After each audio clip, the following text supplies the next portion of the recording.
Hello and welcome to Secrets in the Shadows. My name is Charlotte, and today we're uncovering the heartbreaking and shocking case of Yingying Zang, a story of dreams cut short and justice that still feels incomplete. Viewer discretion is advised, as this case contains graphic and disturbing details. If you're ready, let's begin. And please, if you find this story important, don't forget to like, share, and subscribe to our channel. Your support means everything. Yingying Zang was a 26-year-old visiting scholar from China, full of hope, brilliance, and kindness. She came to the University of Illinois Urbana-Champaign in April 2017, eager to further her studies in environmental science. Her dream was to teach agriculture back in China and make a difference in the world.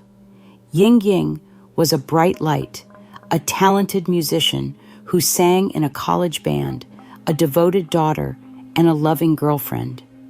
But on June 9th, 2017, everything changed. Yingying vanished without a trace. How could this happen to someone so full of life? This question has haunted everyone who's followed this case. June 9th started as a typical day for Yingying. That morning, she went to her lab, where she was working on her research.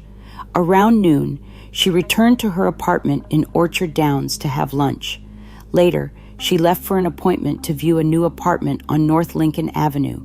Yingying had plans to sign a lease, find new roommates, and make more friends, but she never made it there. Surveillance footage captured her standing at a bus stop on Goodwin Avenue, waiting for the bus. When she missed her transfer, she was seen standing on the corner, looking at her phone. Then, a black Saturn Astra pulled up. Yingying leaned into the passenger side window, spoke briefly with the driver, and got into the car. That was the last time anyone saw her alive. When Yingying didn't show up for her appointment, her friends became worried. By 9 p.m., her colleagues reported her missing to the University of Illinois Police Department. They were alarmed. She wasn't answering her phone, and she had missed dinner plans. The police immediately started searching. They visited Yingying's apartment, checked the lab, and looked for her at places she was known to frequent. The apartment manager at North Lincoln Avenue showed them text messages he exchanged with Yingying. She had written that she was on her way, but when she didn't arrive, he texted again. His message went unanswered. The chilling reality began to set in. Something terrible had happened to Yingying. News of Yingying's disappearance reached her family in China. Her father, Yingying Zang, her mother, Li Feng Ye, and her boyfriend, Xiaolin Ho, flew to the United States, desperate for answers. Yingying, be strong. Dad is coming for you, her father said. But what they didn't know was that the investigation had already uncovered alarming evidence. Investigators reviewed hours of surveillance footage and identified the car Yingying entered, a black Saturn Astra with unique damage to the hubcap and a sunroof. The car was registered to Brendt Christensen, a former PhD student at the university. Earlier that same day, Christensen had tried to lure another woman into his car. Claiming to be an undercover police officer, he showed her a fake badge and asked her to get in. Thankfully, she trusted her instincts and refused. Can you imagine how terrifying that must have been? Yingying, unfortunately, had no reason to suspect him. When questioned by police, Christensen claimed he spent the day playing video games, but his story didn't add up. In Christensen's apartment, investigators found chilling evidence. Bloodstains matching Yingying's DNA were discovered on his mattress. Searches on his computer revealed violent fantasies involving kidnapping and murder. This was no random crime. Christensen had been planning this. Here's one of the most disturbing details.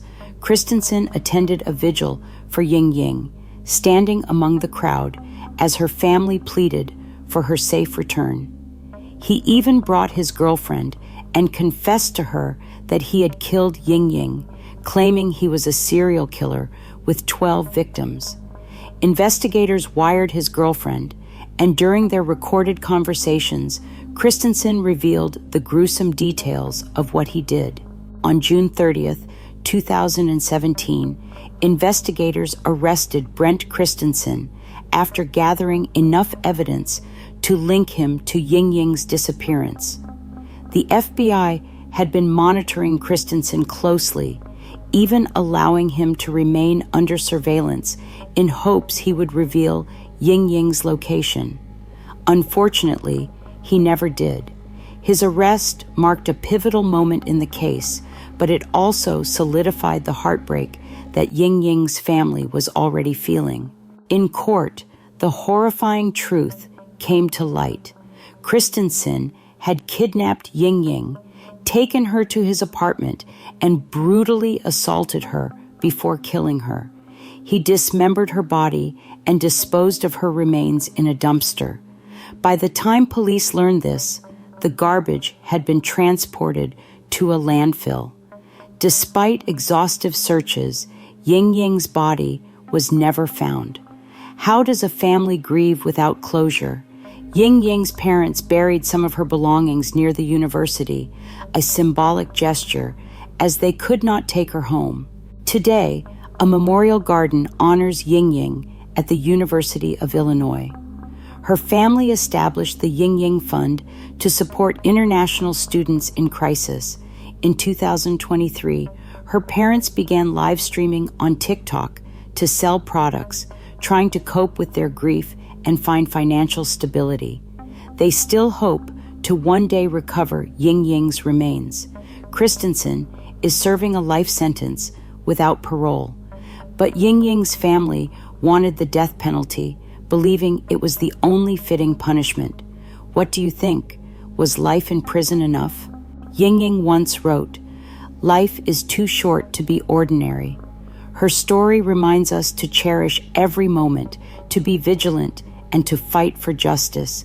Rest in peace, Yingying Zang. Your light continues to shine.